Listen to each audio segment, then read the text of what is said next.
ನಮಸ್ಕಾರ, ಪ್ರಜಾರಾಜ್ಯ ಕನ್ನಡ ನ್ಯೂಸ್ಗೆ ಸ್ವಾಗತ. 96 ಮಾರ್ಕ್ಸ್ ನವೋದಯೊಳಗೆ ನನ್ನ ಮಗಳು ತಗೊಂಡ್ರ 96 ಮಾರ್ಕ್ಸ್ ತಗೊಂಡ್ರೆ ನನ್ನ ಮಗಳಿಗೆ ಇವತ್ತಲ್ಲಿ ಸೀಟ್ ಸಿಗಲಿಲ್ಲ. 35% ತಗೊಂಡಂತವ್ರು ಸೀಟ್ ತಗೊಂಡ್ರು. ಪಟ್ಟಾಗ ನನಗೆ ಎಷ್ಟು ಬೇಕು. ಕೂಡಲ ಸಂಗಮದ ಜಗದ್ಗುರು ಶ್ರೀ ಬಸವಜಯ ಮೃತ್ಯುಂಜಯ ಸ್ವಾಮೀಜಿ ಅವರ ನೇತೃತ್ವದಲ್ಲಿ ಇಂದು ರಾಜ್ಯ ಮಟ್ಟದ ಚಳವಳಿಗಾರರ ಮತ್ತು ಪದಾಧಿಕಾರಿಗಳ ಬೃಹತ್ ಸಂಕಲ್ಪ ಸಭೆ ಜರುಗಿತು. ಸುಕ್ಷೇತ್ರ ಉಳುವಿ ಪರಿಸರದಲ್ಲಿ ಪ್ರಪ್ರಥಮ ಬಾರಿಗೆ ಲಿಂಗಾಯತ ಪಂಚಮಸಾಲಿ ತಾಲೂಕಾ, ಜಿಲ್ಲಾ, ರಾಜ್ಯ, ರಾಷ್ಟ್ರೀಯ ಹಾಗೂ ವಿವಿಧ ಘಟಕಗಳ ಸಂಯೋಗದಲ್ಲಿ ನಡೆದ ಈ ಸಂಕಲ್ಪ ಸಭೆ ಮೀಸಲಾತಿ ಕೊಡಲೇಬೇಕು ಎನ್ನುವ ಘೋಷಣೆಗಳೊಂದಿಗೆ ಸಂಕಲ್ಪ ಸಭೆಗೆ ಶ್ರೀಗಳು ಚಾಲನೆ ನೀಡಿದರು.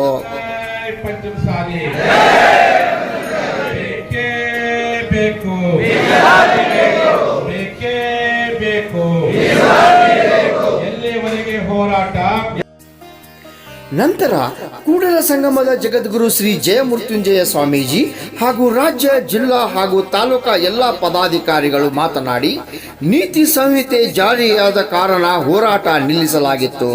ಇದೀಗ ಮತ್ತೆ 7ನೇ ಹಂತದ ಉಗ್ರ ಹೋರಾಟ ಆರಂಭಿಸಲಾಗುವುದು.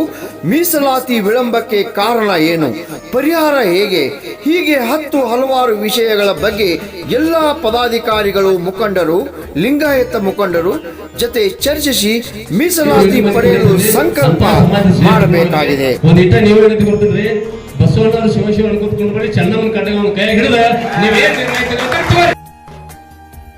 ಸರ್ಕಾರ ನಮಗೆ ಅನ್ಯಾಯ ಮಾಡುತ್ತಿದೆ. ಚುನಾವಣೆ ಬಂದಾಗ ಸಮಾಜದ ಸಹಾಯ ಪಡೆದು ನಮ್ಮ ಕೈಗೆ ಸಿಗೋದಿಲ್ಲ. 2A ಮೀಸಲಾತಿ ಕೊಡುತ್ತೇವೆ ಎಂದು 3 ವರ್ಷಗಳಿಂದ ನಮಗೆ ಚಳ್ಳೆ ಹಣ್ಣು ತಿಳಿಸುತ್ತಿದ್ದಾರೆ. ಇನ್ನು ಮುಂದೆ ಹಾಗೆ ಆಗೋಕ್ಕೆ ಬಿಡೋದಿಲ್ಲ. ನಮ್ಮ ಲಿಂಗಾಯತ ಸಮಾಜ ಶಾಸಕರ ಮನೆ ಮುಂದೆ ಧರಣಿ ಕುಳಿತುಕೊಳ್ಳುವುದಾಗಿ ಇದೇ ವೇಳೆ ಎಚ್ಚರಿಕೆ ನೀಡಿದರು. ಈ ಸಂದರ್ಭದಲ್ಲಿ ಬೆಳಗಾವಿ ಜಿಲ್ಲಾ ಲಿಂಗಾಯತ ಪಂಚಮಸಾಲಿ ಅಧ್ಯಕ್ಷ RK ಪಾಟೀಲ್, ಯುವ ಘಟಕದ ಅಧ್ಯಕ್ಷ ಗುಂಡು ಪಾಟೀಲ್, ಹಿರಿಯ ಮುಖಂಡರಾದ ನಿಂಗಪ್ಪ ಫಿರೋಜ್, ರವೀಂದ್ರ ಜಿಂಡ್ರಾಳಿ ಸೇರಿದಂತೆ ಕರ್ನಾಟಕ ರಾಜ್ಯದ ಎಲ್ಲ ಜಿಲ್ಲೆಯ ಮುಖಂಡರು, ಪದಾಧಿಕಾರಿಗಳು ಈ ಒಂದು ಸಂಕಲ್ಪ ಸಭೆಯಲ್ಲಿ ಪಾಲ್ಗೊಂಡಿದ್ದರು. ಭೀಮಪ್ಪ ಚೌಳ ಜೊತೆ ರಾಮಗೌಡ ಪಾಟೀಲ್, ಉಳುವಿ. ಲೋಕಸಭಾ ಚುನಾವಣೆ ಮೊನ್ನೆ 7ನೇ ತಾರೀಕಿಗೆ ಮುಕ್ತಾಯಗೊಳ್ಳುತ್ತೆ. 7ನೇ ತಾರೀಕಿಗೆ ಮುಕ್ತಾಯಗೊಂಡ ಮೇಲೆ ನನಗೆ ಭಾಳ ಜನ ಫೋನ್ ಮಾಡಲಿಕ್ಕೆ ಶುರು ಮಾಡಿದ್ರು. ಅಪ್ಪರಿಗೆ ಮಾತು ಕೇಳ್ಕೊಂಡು ಅವ್ರಿಗೆ ಮಾಡೀವಿ, ಇವ್ರಿಗೆ ಮಾಡೀವಿ, ಕ್ಯಾಂಡಿಡೇಟ್ಗಳಿಗೆ ಕೈ ಸಿಗ್ತಾ ಇರ್ಬೋದು ಅಂತ.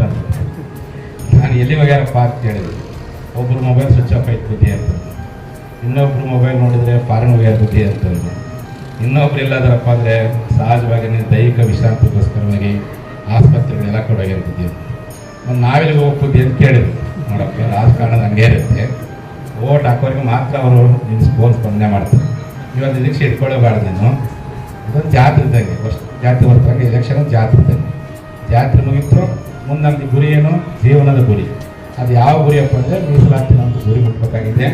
ಅದಕ್ಕೆ ನಿನ್ನೂ ಕರ್ಕೊಂಡು ಹೋಗ್ಬೇಕಲ್ಲ. ಅವ್ರಂಗೆ ನಮಗೆ ರೆಸಾರ್ಟ್ಗೆ ಹೋಗೋಕ್ಕೆ ಹೋಟ್ಲಿಗೆ ದುಡ್ಡಿಲ್ಲ. ಉಳುವಿ ಚನ್ನಬಸವಣ್ಣ ನಮ್ಮ ಬಡವರು ದೇವರು, ಉಳುವಿ ಹೋಗ್ಬಿಡೋಣ ಅಂತ ಹೇಳಿ. ಉಳುವಿ ಚನ್ನಬಸವ ಅಂದರೆ ರೈತರ ದೇವರು ಅಂತ. ಯಾಕೆಂದರೆ ನಿನ್ನೆ ದಿವಸ ನಾನು ನಮ್ಮ ಚನ್ನಬಸಪ್ಪ ಬಾಗೇವಾಡಿಯವರು ಮುಂದಗೋಡು ಮತ್ತು ದಾಂಡೇಡಿ ಆ ಭಾಗ ಪ್ರವಾಸ ಬಂದ ಅಲ್ಲಿ ರೈತರು ಹೇಳ್ತಾರೆ, ಹಿಂದಿನ ಕಾಲದಲ್ಲಿ ಹೆಂಗಿತ್ತಪ್ಪ ಅಂದರೆ ಒಬ್ಬ ರೈತ ಎತ್ತು ತಗೋಬೇಕಾದ್ರೆ, ರಂಟಿ ಮಾಡಬೇಕಾದ್ರೆ ಅವನು ಊರ ಮಾಡ್ತಿದ್ದ.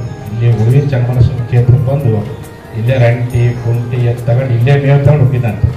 ಹಾಗಾಗಿ ಈ ಕ್ಷೇತ್ರ ಕೇವಲ ಶರಣರ ಕ್ಷೇತ್ರ ಅಲ್ಲ, ಪಕ್ಕ ರೈತರ ಕ್ಷೇತ್ರ ಅಂತ. ಹಾಗಾಗಿ ಇಡೀ ನಮ್ಮ ಭಾಗದ ಎಲ್ಲ ರೈತರು ಬೆಳಗ್ಗೆ ತಕ್ಷಣ ಬೆಳಗಾಗಿ ನಾನಿದ್ದು ಯಾರ್ಯಾರ ಮನೆಯಲ್ಲಿ ಎಳ್ಳು ಜೀರಿಗೆ ಬೆಳೆಯುವ ಭೂಮಿ ತಾಯಿ ಎಷ್ಟೊಂದು ಗಡಿ ಮನೆದೀವಿ ಅಂತೇಳಿ ನಮ್ಮ ಜನಪದ ತಾಯಿ ಹೇಳ್ತಾರಲ್ಲ, ಹಂಗೆ ನಮ್ಮ ಸಮಾಜ ಮುಖ್ಯವಾಗಿ ನಮ್ಮ ಧಾರವಾಡ, ಬೆಳಗಾವಿ ಜಿಲ್ಲೆ, ಹಾವೇರಿ ಜಿಲ್ಲೆ, ನಮ್ಮ ಹಾವೇರಿಯಿಂದ ಭಾಳ ಜನ ಬಂದರು. ಕೇಳಿರ್ತಾರೋ ಹಿರೇಕೂರಿಂದನೂ ಭಾಳ ಮಂದಿ ಬಂದು, ದಾವಣಗೆರೆಯಿಂದ ಗೌಡ್ರು ಬಂದರು, ಎಲ್ಲರೂ ಬಂದರೆ. ಹಾಗಾಗಿ ಈ ಬೆಳಗಾಗಿ ನಾನಿದ್ದಂಥವ ನಮ್ಮ ರೈತರು ಎದ್ದ ತಕ್ಷಣ ಎಳ್ಳು ಜೀರಿಗೆ ಬೆಳೆಯುವ ಭೂಮಿ ತಾಯಿ ನಡೆದೀವಿ ಅಂತ ಹೇಳ್ತಾರೆ.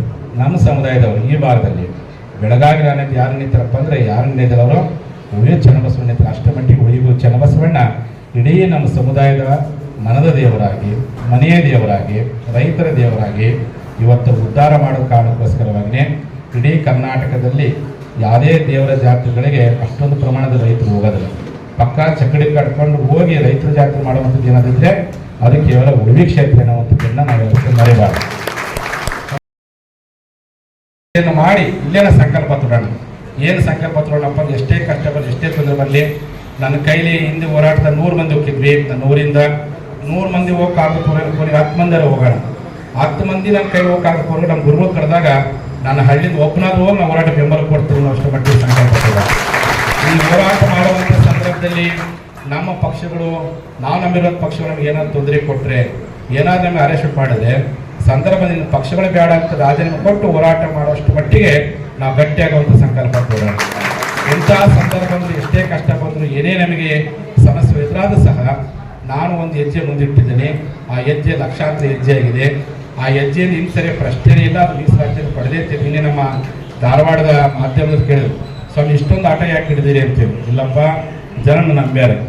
ಜನ ನಂಬಿದ ಮೇಲೆ ನಾನೇನೋ ಅರ್ಧಕ್ಕೆ ಹೋರಾಟ ನಿಲ್ಲಿಸ್ಬಿಟ್ರೆ ಇನ್ನು 10,000 ವರ್ಷ ಆದರೆ ಮತ್ತೆ ನಮ್ಮ ಸಮಾಜಕ್ಕೆ ಈ ರೀತಿ ಹೋರಾಟ ಮಾಡಕ್ಕೆ ಯಾವ ಸ್ವಾಮ ಬರೋದಿಲ್ಲ, ಯಾರು ಹೋರಾಟ ಮಾಡಲ್ಲ. ನನ್ನ ನಂಬ್ಯಾರೆ 3 ವರ್ಷ ಹೋರಾಟ ಮಾಡಿದ್ರೆ ಜನ ಬರ್ತಾ ಇದ್ದಾರೆ, ಬೆಂಬಲ ಕೊಡಕತ್ತರ ಮೇಲೆ ಅದು ಎಷ್ಟೇ ಕಷ್ಟ ಒಟ್ಟು ಗುರಿ ಮುಟ್ಟೇ ಬಿಡ್ತೀನಿ ವಿಶ್ವಾಸ ನನಗೈತಿ. ಆಲ್ರೆಡಿ ನಮ್ಮ ಮಾನಸಿಕವಾಗಿ ನಾನು ಗುರಿ ಮುಟ್ಬಿಟ್ಟಿದ್ದೀನಿ. ಮಾನಸಿಕ ಗುರಿ ಮುಟ್ಬಿಟ್ಟು ಸರ್ಕಾರದ ರಾಜಕೀಯ ನಿರ್ಧಾರಗಳಿಂದಾಗಿ ಆ ಗುರಿ ಅನುಷ್ಠಾನಕ್ಕೆ ಬಂದಿಲ್ಲ. ಆಲ್ರೆಡಿ ನಾವು ಗುರಿ ಮುಟ್ಬಿಟ್ಟಿದ್ದೇವೆ, ಅನುಷ್ಠಾನಕ್ಕೆ ಬಂದಿಲ್ಲ. ಆ ಗುರಿ ಮುಟ್ಟೋರು ನಾವು ಹೋರಾಟ ಮಾಡ್ಬೇಕಾಗೈತೆ. ಅದಕ್ಕೋಸ್ಕರ ಹಠ ಐತಿ. ನಾನು ಇನ್ನು ಸರಿ ಪ್ರಶ್ನೆ ಇಲ್ಲ, ಕಷ್ಟಪಟ್ಟು ನಾವೆಲ್ಲ ಕೂಡಿ ಈ ಪಂಚಮ ಸಾರಿ ಮೀಸಲಾತಿ ರಥ ನಾವೆಲ್ಲ ಹೇಳ್ಕೊಂಬಂದೇವಿ. ಎಲ್ಲಿ ಹೇಳ್ಕೊಂಬಂದೇವಿ? ವಿಧಾನಸೌಧವ್ರಿಗೆ ಹೇಳ್ಕೊಂಬಂದ ರಥವನ್ನು. ಸಾಧ್ಯವಾದ ನಾವು ರಥವನ್ನು ಇನ್ನಷ್ಟು ಎಳೆದು ಗುರಿ ಮುಟ್ಟೋ ಪ್ರಯತ್ನ ಮಾಡೋಣ. ಅದು ಯಾವ ಕಾರಣ ಕೈಲಿ ಆಗಲ್ಲಪ್ಪ ಅಂದರೆ ರಥ ಬೇಕಾದ್ರೆ ಅಲ್ಲೇ ಬಿಡೋಣ. ಆ ರಥವನ್ನು ಹಿಂದೆ ಕೆಳೆಯೋ ಪ್ರಯತ್ನವನ್ನು ನಾವು ಯಾರು ಸಹ ಮಾಡೋದು ಬೇಡ. ಯಾಕೆಂದರೆ ಫಸ್ಟೇ ನಮ್ಮ ಸಮಾಜ ಇಷ್ಟು ದೊಡ್ಡ ಪ್ರಮಾಣದ ಸಂಘಟನೆ ಆಗಿದೆ. ನೋಡಿರಿ, ಯಾವುದೇ ಟಿ ವಿ ಮಾಧ್ಯಮದಲ್ಲಿ ನೋಡಿರಿ, ಎಲ್ಲೋದು ಬರೀ ಪಂಚಮ ಸಾರಿಗಳ ಬಗ್ಗೆನೇ ಚರ್ಚೆ ಆಗ್ತಿದೆ. ಬರೇ ಪಂಚಮ ಸಾರಿಗಳ ಬಗ್ಗೆ, ಬೇರೆ ಏನು ಚರ್ಚೆನೇ ಆಗ್ತಾ ಇಲ್ಲ. ಮುಂಚೆ ಚರ್ಚೆನೇ ಕೇಳ್ತೀವಿ, ಇವತ್ತು ಎಲ್ಲ ಕಡೆ ನಾವು ಕೇಳುವಂಗಿಲ್ಲ. ನಿಮ್ಮ ಮನುಷ್ಯನಾಗಿರುತ್ತೆ ಅನ್ನ ಮಾಡಬೇಕು. ಇವತ್ತು ಇದನ್ನು ಮಾಡೋದು ಫಿರೋಜ್ ನಿಂಗಾಪುರ ಮನೆ ಮುತ್ತಿಗೆ ಹಾಕೋದಂದ್ರೆ ಹಾಕಿ ಬಿಡೋದು. ಅದು ನೀವು ಗಟ್ಟಿ ನೀವು ನಿರ್ಣಯ ತಗೊಂಡ್ರೆ ನಾವೆಲ್ಲ ಸುಮ್ಕೊಂಡಿರ್ತೀವಿ.